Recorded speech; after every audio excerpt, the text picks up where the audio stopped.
Alhamdulillah Rabbil Alameen.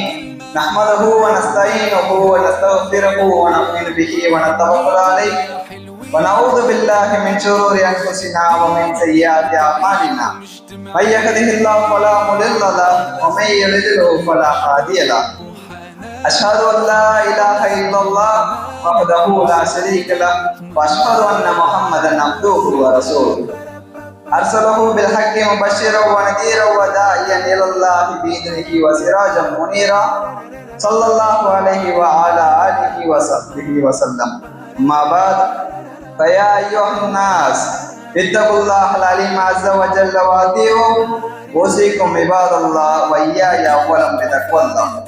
Qala Allah ta'ala bil Qur'anil azim ya ayyuhalladzina amanu taqullaha haqqa tuqatih wa la tamutunna illa wa antum muslimun. Wa qala ta'ala ya ayyuhan nasu kulu mimma fil ardi halalan tayyiban wa la tattabi'u khutuwatis syaitan. Sadaqallahu alaihi. Wa qala nabiyuna Muhammadan sallallahu alaihi wasallam innamal a'malu binniyat wa innamal likulli imrin ma nawa wa man kanat hijratuhu ila Allahi wa rasulihi fa hijratuhu ila Allahi wa rasulihi wa man kanat hijratuhu ila dunya yusibuha aw imra'atin yatazawwajuha fa hijratuhu ila ma hajara ilayhi. Wa qala nabiyuna Muhammadan sallallahu alaihi wasallam at-tajiru saduqul aminu ma'an nabiyyina was-siddiqina wash-shuhada aw kama qala alayhi salatu wassalam. அனைத்துலகையும் படைத்து பரிபாலிக்கின்ற ஏக வல்லவனாகிய அல்லாஹ்விற்கே புகழும் பெருமையும் உண்டாகட்டுமாக. அவனின் சாந்தியும் சமாதானமும் கருணையும் கிருபையும் ரஹ்மத்தும் ராஹத்தும் அனைத்து சத்திய தூதர்கள் மீதும் குறிப்பாக இறுதி தூணான கண்மணி நாயகம் ஸல்லல்லாஹு அலைஹி வஸல்லம் அன்னவர்களின் மீதும் அவர்களின் அடிச்சுவற்றினை அப்படியே பின்பற்றி வாழ்ந்த சஹாபாக்கள் மீதும் தாபீன்கள் மீதும் அவர்களை தொடர்ந்து வந்த அனைத்து நல்லுள்ளவர்கள் மீதும் என்றென்றும் நின்று நடத்துமாக. இஸ்லாம் என்பது வெறும் வணக்க வழிபாடுகள் மட்டுமல்ல, மாறாக அது ஒரு முழு வாழ்க்கைக்கான நெறியாகும். அதில் ஒரு முக்கிய பகுதி தான் இந்த பொருளாதாரம். ஆம், இஸ்லாம் என்பது உலகை துறந்து துறவரம் செல்லுங்கள் என்றும் சொல்லவில்லை, அதே நேரம் பேராசை கொண்டு மறுமையை மறந்து வாழ்கள் என்றும் இஸ்லாம் சொல்லவில்லை.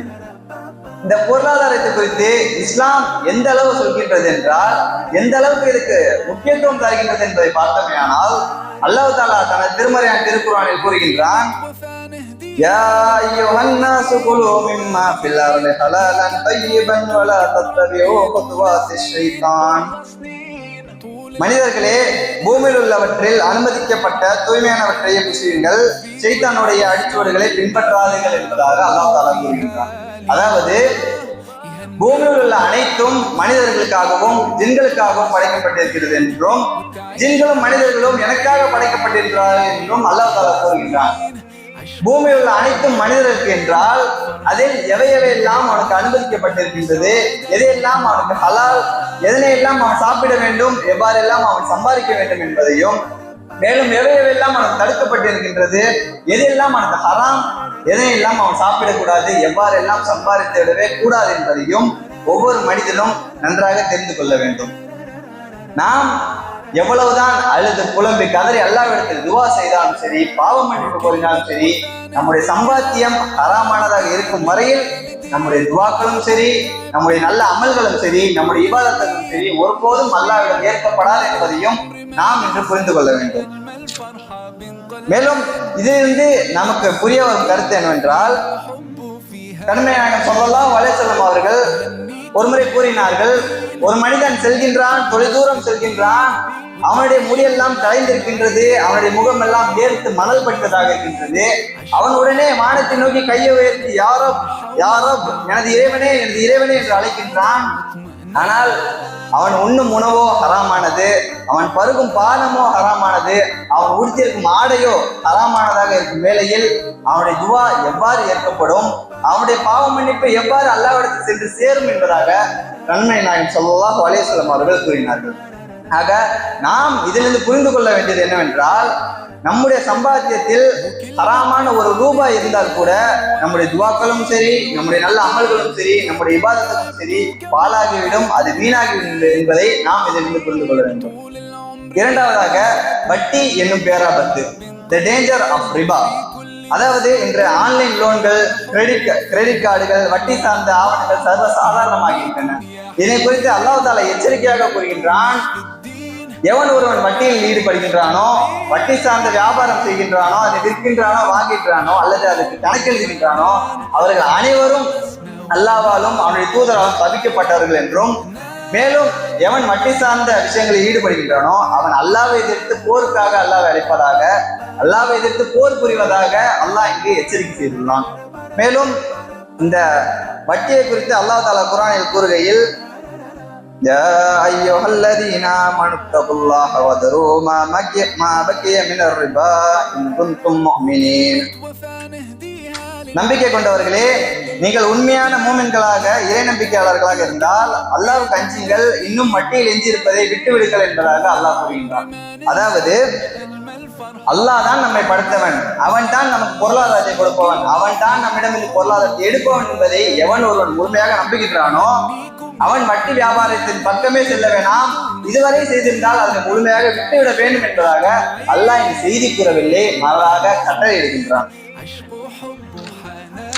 அதனை அடுத்து மூன்றாவதாக பார்த்தோமேயானால் உத்தியோகத்திலும் கூலியிலும் நேர்மை, honesty in work and employment. அதாவது இந்த மூன்றாவது தலைப்பை நாம் அனைவரும் நன்றாக காதார்ந்து கேட்க வேண்டும்.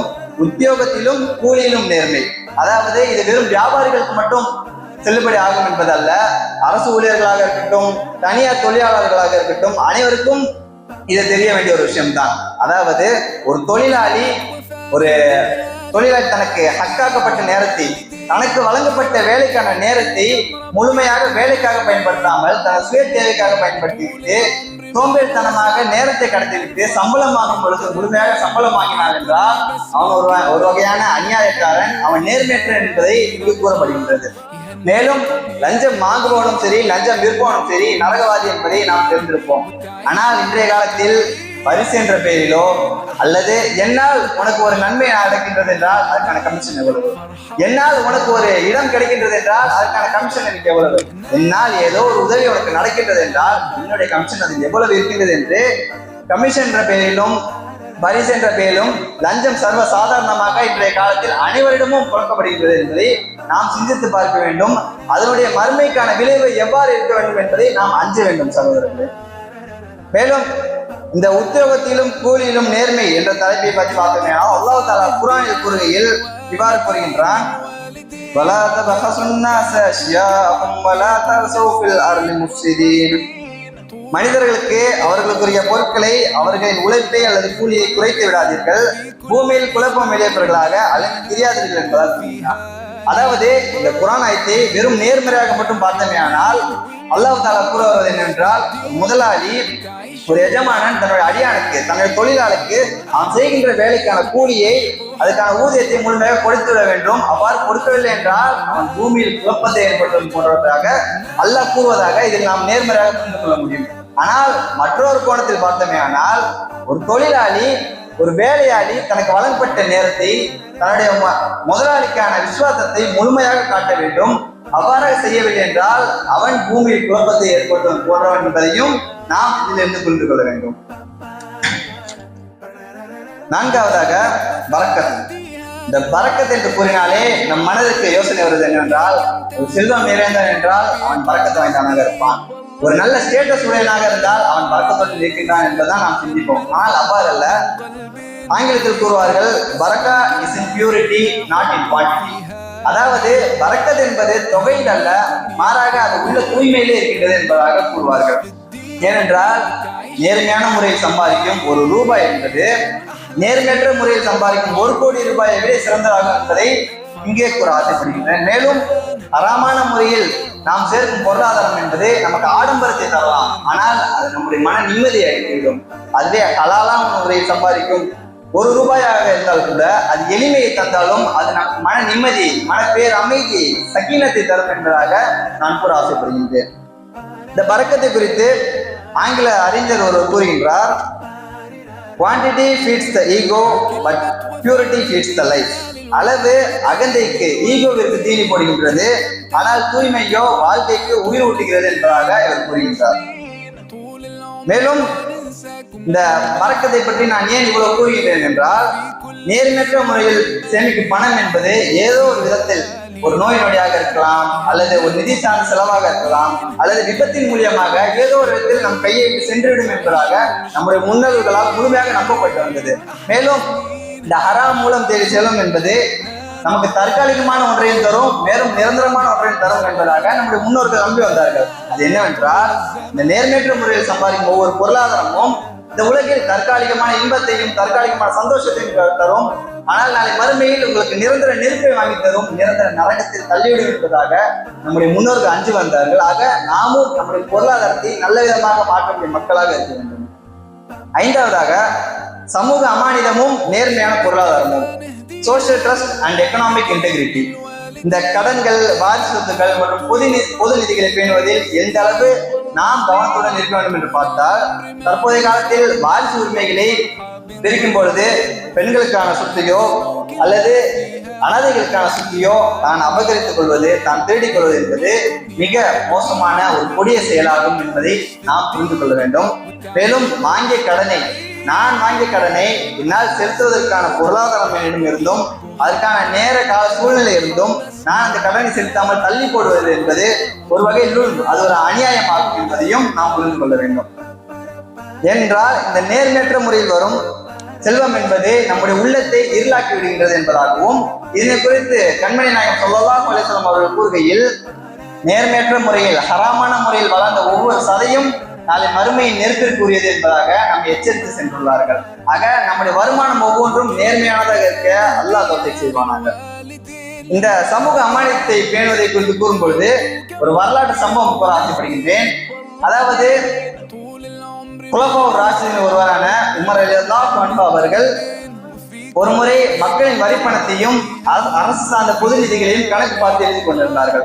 அப்பொழுது அவர்களை பார்க்க அவர்களின் நெருங்கிய நண்பர் ஒருவர் அவரிடம் வந்து அமர்கின்றார்கள். அப்பொழுது உமர் ரலியல்லாஹு அன்ஹு அவர்கள் உடனே எழுந்து அரசாங்க தொகையில் வாங்கிய ஒரு மின்விளக்கை அணைத்துவிட்டு அவர்களுடைய சொந்த பணத்தில் வாங்கிய மற்றொரு மின்விளக்கை ஏற்றி வைத்தார்கள்.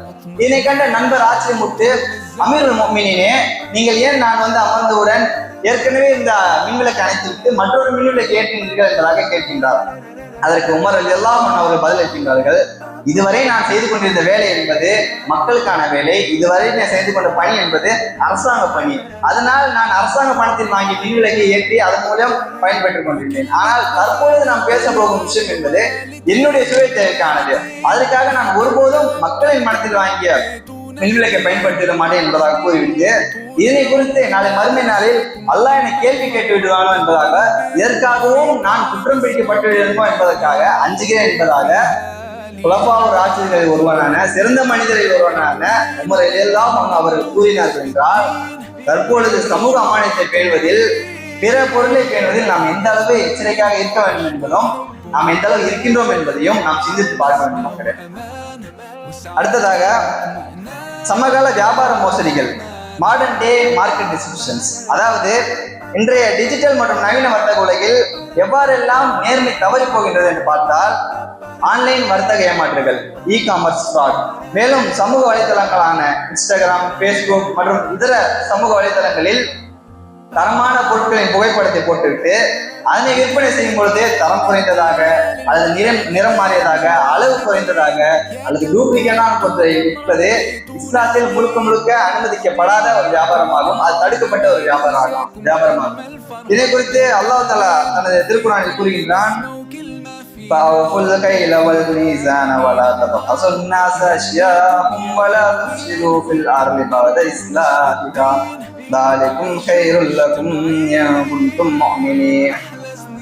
எனவே நீங்கள் அளவையும் எடையையும் நிறைவாக கொடுங்கள், மனிதர்களுக்கு அவர்களுடைய பொருட்களை குறைத்து ஏமாற்றி விடாதீர்கள், பூமி சீர்திருத்தப்பட்ட பின்னர் அதில் குழப்பம் விளைவிக்காதீர்கள், நீங்கள் மூமின்களாக இருந்தால் இதுவே உங்களுக்கு நன்மையாகும். அதாவது மனிதர்களுக்கு செய்யும் வியாபாரத்தில் அவர்களுக்கு கொடுக்கும் பொருட்களில் தரம் நிறைந்ததாக அதை அளவு சரியான முறையில் கொடுங்கள், அது சரியான முறையில் வில்லுங்கள் என்பதாகவும் அல்லாஹ் கூறிவிட்டு, அவ்வாறு செய்யாதவர்கள் பூமியில் குழப்பத்தை ஏற்படுவது போன்றவர் ஆவார் என்பதாக அல்லாஹ் இங்கு கட்டளை இருக்கின்றார். மேலும் இந்த சமகால வியாபார மோசடிகளை குறித்து கூறும் பொழுது ஒரு முற்கால வியாபார முறையை கூற ஆசைப்படுகிறேன். அதாவது இமாம் அபூ ஹனீஃபா ரஹ்மத்துல்லாஹி அவர்கள் ஒரு துணி வியாபாரம் செய்யக்கூடியவர்களாக இருந்தார்கள். அப்பொழுது அன்றைக்கு ஒரு நாள் அவர்களுடைய துணியில் ஏதோ ஒரு துணியில் மட்டும் ஒரு குறைபாடு இருக்கின்றது.